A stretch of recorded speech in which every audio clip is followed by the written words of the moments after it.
Hello and welcome to my information session today. The topic of discussion today is that of safeguarding and e-safety.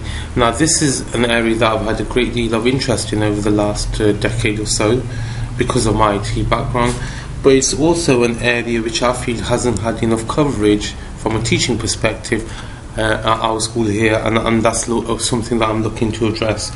Now over the coming decade or so, our children will use internet and social media more than they have ever before in history. Now that's fantastic because, as we'll come to look on in a moment, there are some fantastic opportunities with these.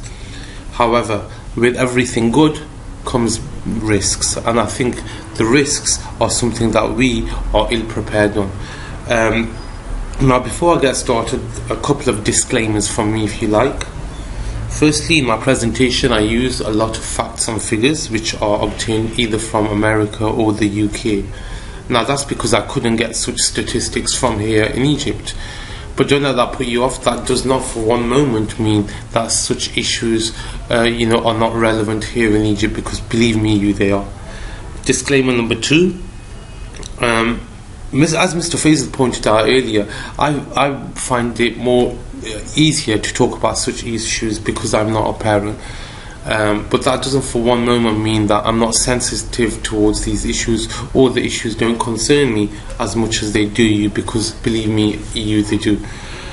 So apologies in advance if I come across to show a lack of sensitivity at times, because I can assure you that's not the case.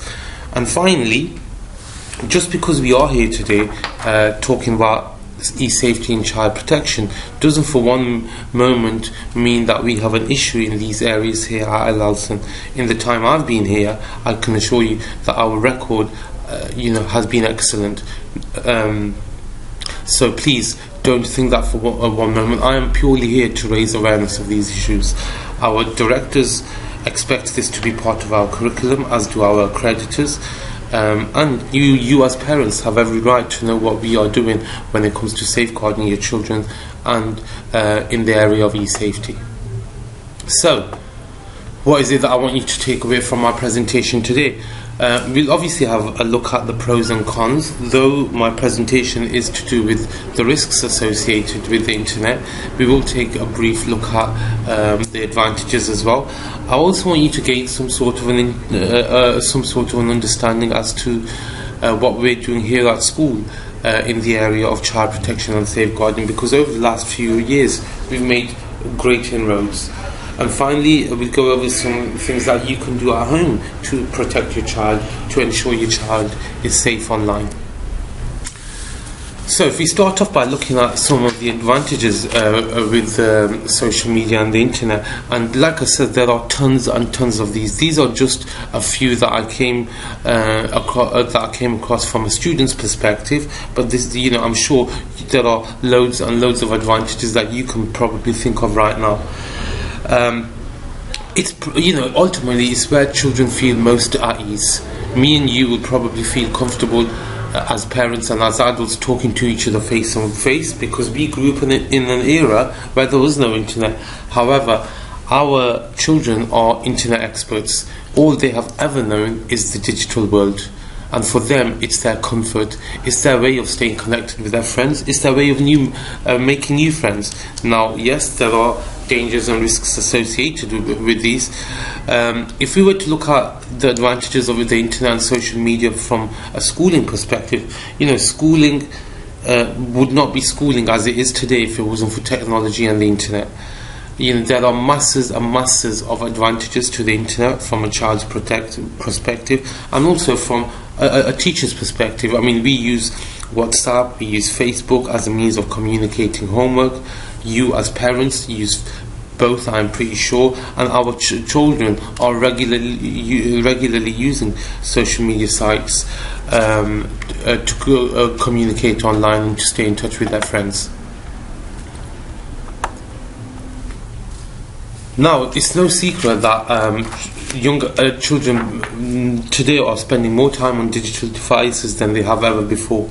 As I said earlier, we grew up in an era where there was no internet, so it's easier for us to relate to some of the risks. However, for children, this is not the case. To them, the internet is a safe haven where nothing could possibly go wrong, and this is the concern that I want to try to address with our children and yourself. The mere fact that 81% of 12 to 17-year-olds have social media users brings with it a load of dangers in itself. The facts are quite simple. We live in a world where our phones are probably wireless, our cars are probably keyless, but yet we refuse to accept that our children could be at risk online. Now, we wouldn't allow our children to go out into the street and meet strangers, yet we have no issues when they do that online. We would never ever allow our children to walk up to the strangers on the street and give them a half-naked picture. However, they are doing that online and we are not concerned. And this is some of the areas that I want to address with you today. Now, if we start by looking at the age restrictions on some of the social media platforms, you'll realise that the majority of our children here, year 7 and year 8 kids, are probably breaking the law, according to Mark Zuckerberg. Now, some children, when you have this discussion with children, they'll tell you that the age limits need to be a lot lower, but there's a reason why the age limits are what they are. Young adults between 13 and 16 are more likely to be groomed online than any other group of individuals. They are more likely to be suffer some form of cyberbullying, and they are more likely to be exposed to inappropriate content online than on any other group of individuals. I mean, do a social experiment yourself. I did one over the summer where I went online and logged onto an online chat as Jessica, 16, from Essex. Now, the amount of unwanted attention I got from 37, 42-year-olds, even people as old as 49 were messaging me, in a flirtatious way, trying to gain information from me, and that is a massive concern.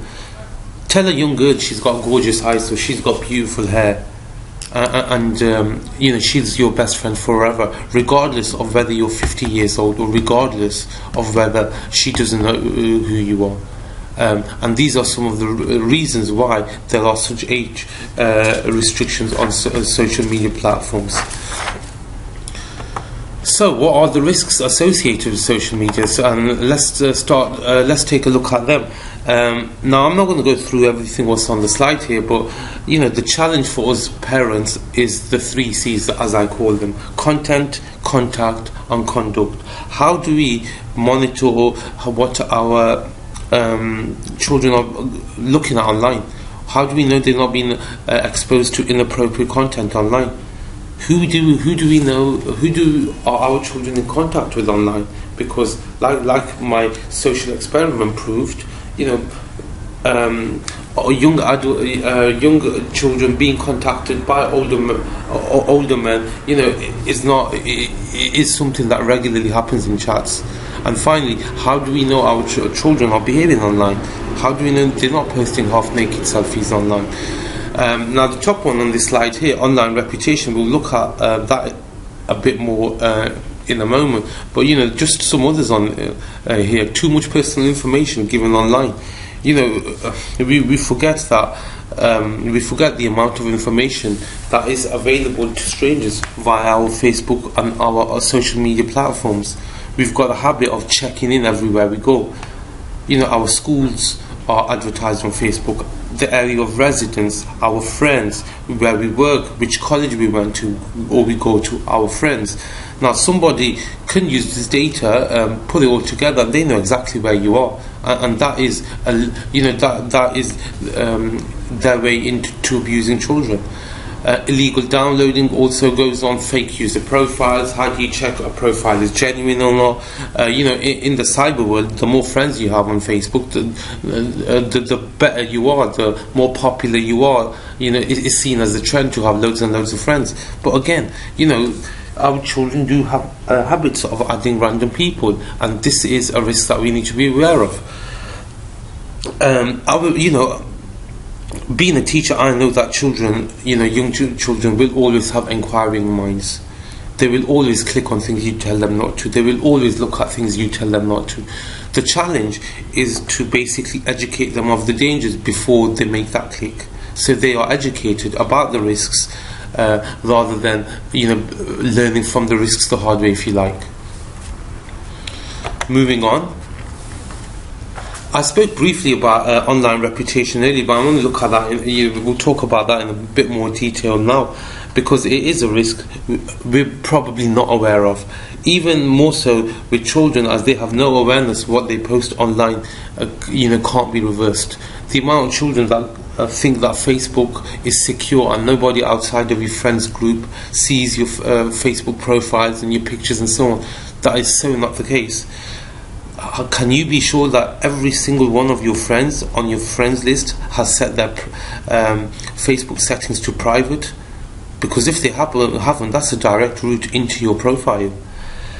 In today's day and age, a child's footprint starts from the moment they are conceived. We all do it. We get pregnant, we take a picture, update our status on Facebook. The child is born, the very first thing we do is let our friends know online. And slowly over time, this builds a book about every individual online, regardless of whether they choose that or not. Shouldn't our children have a right of whether they have an online reputation or not? Should we be encouraging our students to post everything and anything online? Because at the end of the day, they will do exactly as we do. And us adults on not much better. Let's have a look at this next slide. These statistics here are based around a survey that was done in the UK of about 4,000 employees. Now, standard ways of recruiting, are becoming a thing of the past. More and more employees are using, cyber vetting as a form of recruiting employees. And what that basically means is Googling your name and seeing what comes up. 53% of employees said that they refused disregarded candidates because of provocative and inappropriate photos. Now again, hands up, how many of you can look at your Facebook profiles and say that there is nothing inappropriate or provocative there? Because I know that's not the case for mine. 44% were disregarded because of drink and drugs. Again, this is something that we so easily do without knowing the impact of this. We go out on a night out, surrounded by beers and loads of lovely half-naked girls. We take a picture and post it online. It's fantastic from a friend's point of view, but please remember, the Facebook is not exclusive to just your friends. Social media is not exclusive to just your friends. The minute you post something on your Facebook, you risk opening that content up to the whole wide world, and this is something that us as adults also need educating on, because it will cost us our jobs, it will cost us job opportunities in the future, it will mean we are less employable. Now, I'm not for 1 minute insinuating that an online reputation is a bad idea. Far from it. If anything, it raises your profile, but a bad online reputation can never be removed, and this is something that we need to be wary of as adults as well. Now, these are just some statistics that I obtained from the internet. Some that really stuck out, really alarmed me. If you look at the two underlined ones, 93% of teen Facebook users share their real name with strangers, people they haven't met, people they don't know who they are. If you take that hand in hand with the fact that 65% of online sex offenders used the child's social media sites to gain home and personal information, then that is a scary prospect. Just some other statistics that I have here in front of me. The estimated number of predators online, 5 million. Now that is a UK stat. There's a far bigger population here in Egypt than there is in the UK. I've got a feeling, I'm pretty confident that if such a survey, or if we did have such records here in Egypt, that record would be much higher. The percentage of teens that have met someone face to face that they met online, 14%, and these are individuals that teenagers didn't know. Again, a massive risk. How do we know the person they are going to meet is not a convicted rapist, a convicted child abuser? Like I said earlier, meeting new people and making friends is a trend. However, being aware of the risks and some of the dangers associated with these blind date sort of visits is something that our children are ill prepared on, and it's something that we as teachers and parents need to work on together to address. Moving on. Now, if you look at those statistics and then look at this graph here, a person in their underwear is not an inappropriate content. Now, these are the results of about, I think, 180 13 to 15 year olds that were surveyed in London. A person in their underwear thought, 53% thought this was not inappropriate content. Children are openly posting such pictures online, and then that exposes them to other risks. Sexual blackmail in the UK is not, it's something that's, happening regularly. You share your picture with someone, maybe your boyfriend, your girlfriend, someone you're really tight with. You break up with them and they blackmail you. Do this, or I'm going to post this online. Give me this amount of money, or I'm going to post this online. That in the UK is illegal. Moving on. Now, I want to spend a bit of time talking to you about some of the provisions that we've put in place here at school to address some of the concerns that I've just raised with you. Now, as I said earlier, we have done a lot of work in these areas over the last couple of years. There has been a massive push. My role was created last year. I'm in charge. I'm the school lead on safeguarding and e-safety, basically responsible for the safety of our children at school. We've also implemented PHSE lessons which focus on the risks of social media, the risks of online bullying, and so on. We've updated various policy documents to include issues such as e-safety, to include issues such as cyberbullying. Our assemblies are regularly focused around bullying and e-safety and some of the risks online. Our tutor programs, again, within Key Stage 3, certainly there is an element of bullying, cyberbullying, and social media and the risks associated with that. We do look at that in our PHSE program. We've now, only this year, within our student body, there's also a committee, a bullying committee, that will be doing a lot of work with our students when it comes to bullying, but also cyberbullying and bullying via social media platforms, because this is again something that is happening more and more at our school. Bullying via social media. I wouldn't call it high level bullying, but it's certainly bullying is happening that our students are not aware of. Again, I'm looking to overcome this in the coming year. I'm going to spend a bit of time now talking to you about, like I said, the child protection and the safeguarding provisions. Now, safeguarding, it pretty much covers everything within a school, anything that could possibly cause danger to a child, and the majority of them are listed down on the board. Child protection is only one part of safeguarding. Everyone who comes into contact has a responsibility when it comes to child protection.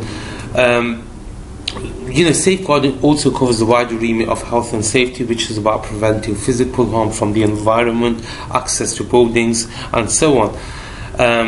Child protection specifically refers to the activities that we undertake to protect specific children who are suffering or are likely to suffer from significant harm. How are we protecting them? What are we doing to deal with such issues, and so on. Sometimes it's easier to look at child protection and safeguarding on a scale, if you like, where on the right hand side here you've got your more able child, somebody who's got a healthy, supportive environment at home, regularly socializes with friends, attends clubs, part of the football team. Academically, they are also doing well.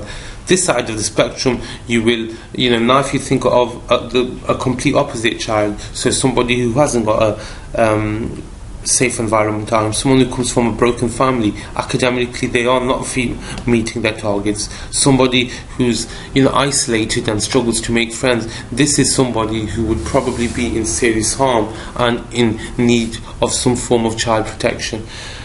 Safeguarding basically covers everybody. Every student is on the safeguarding spectrum. However, only some students make it onto the child protection spectrum. And as I said earlier, child protection is the support and the protection we provide for those who are at risk or could be at risk of significant harm, whereas safeguarding is what we do for all children, no matter where they are. Now, our child protection policy looks at three areas: physical harm, emotional harm, neglect, and sexual harm. And this, again, our child protection policy is based around those in the law. What is law in the UK? They do pretty much focus on the similar sort of stuff. Over the years, obviously, as technology has become more and more prominent in our schools, the area of neglect was reviewed, and cyberbullying became a part of it.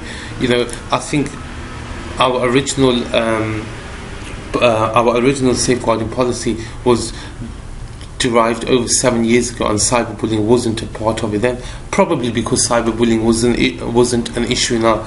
But we are now in the process of putting together an e-safety policy, which will not only address cyberbullying, but will also look at our expectations when it comes to e-safety and using social media platforms. All of our staff here at the school are trained to deal with such issues. They are all trained in identifying physical, emotional neglect and sexual abuse. Every year when new teachers join us, we ensure that they have had that training, because like I said, it is everybody's responsibility, not just yours as parents and not just ours as teachers. So, what can you do as parents? Now, first of all, I've said this before early on in my presentation, you need to lead by example. We need to lead by example. If we're constantly going to be sat around on our phone, our children are going to be doing the same thing. If we're constantly going to go around taking selfies and posting them on our Facebook page, our children will do exactly the same thing. However, where we are more clued up to the risks, our children are not. They are more vulnerable than risks. So that's one area that we can address. Again, it's a taboo subject here, especially in the Arab North African region. Talk to your children about some of the dangers of online. Be open and honest with them. Those parents who pick up such signs of dangers early are those that have the best relationship with parents, a friend type of relationship. But don't just speak to them about dangers. If you walk up to your child today and suddenly start asking them what they do on the internet, they're going to become suspicious, and they are more likely not to tell you anything in future. But if you're one of those parents who regularly talks to your child about their schooling, about their homework, shows an interest in education, they are more likely to come and talk to you if they are faced with dangers online than those parents who show little interest in that child. Now, quite often we as parents probably ground our children, send them to the bedroom. They've got access to the internet. So long as they are in their room, we don't care what they do. But show some interest in what your children are doing online, in a way that doesn't seem intrusive. Again, it all depends on relationships. If you have such a relationship with your child where they can refer to you as a friend, they will not hide such things from you. They will talk to you openly. They will tell you what they are doing online. But if you're one of those parents who's firm and very rarely gives your child any leeway, your children will not tell you what they are doing online. Help them with their settings. Now, this is something that we should all have already done. Make our Facebook social media profile settings to private. Now, that doesn't totally limit who can see your photos and statuses, but that is a start. And be aware of your child is doing online, not because of the fact that you don't trust them, but because of the fact that other people can't be trusted online. We all trust our children, but I cannot guarantee you that there are people on the internet who I would trust, because I can assure you that there's loads and loads of people who will use the internet, who will use the naivety of our children to their advantage. I'll skip this slide for the moment. Now, this is a YouTube video you're free to watch yourself, whereby an individual did a social experiment, sent 3 girls, young adults, young teenagers even, a Facebook friend request, got to know them over a period of 24 hours. 2 days later, he met each of them, obviously with their parents' consent, but it certainly gives you an insight as to what parents go through when such things happen, and how they refuse to accept that their children are in danger, or their children will do something online that will expose them to danger. Now, to finish off with, a couple of things I want to say to you. First of all, in my opinion, the pros of the internet totally outweigh the dangers. My job tonight was to raise awareness. I hope I have done that. I may have exaggerated some of the dangers, but that is purely because I wanted to raise awareness. Use social networking effectively and positively to establish relationships yourself, and then that will then rub off to your friends. If you are regularly using your social medias in an inappropriate, risky way, your children will do exactly the same thing. And please think before you click. Now, that is the end of my presentation today. I hope I've given you an insight into some of the dangers and risks of online safety, and some of the things that we're doing at school today. If you've got any questions whatsoever with our provisions to do with child protection at school, our safeguarding provisions, or any questions generally about the content that I have covered, please feel free to email me on ilal@alson.com. Thank you.